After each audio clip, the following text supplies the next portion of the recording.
కీడు చేయుట మానుడి, కీడు చేయుట మానుడి, మేలు చేయ నేర్చుకొనుడి. మేలు చేయుట నేర్చుకోండి. న్యాయము జాగ్రత్తగా విచారించుడి, న్యాయమును జాగ్రత్తగా విచారించండి. హింసింపబడు వానిని విడిపించుడి, హింసింపబడే వారిని విడిపించుడి. తండ్రి లేని వానికి, తండ్రి లేని వారికి న్యాయము తీర్చుడి, న్యాయం తీర్చండి.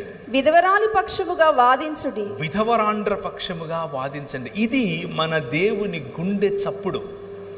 ఒక్క చోట కాదు, 2 చోట్ల కాదు, 10 చోట్ల కాదు, 1000 చోట్ల ఇదే మాట ఆయన మాట్లాడతాడు.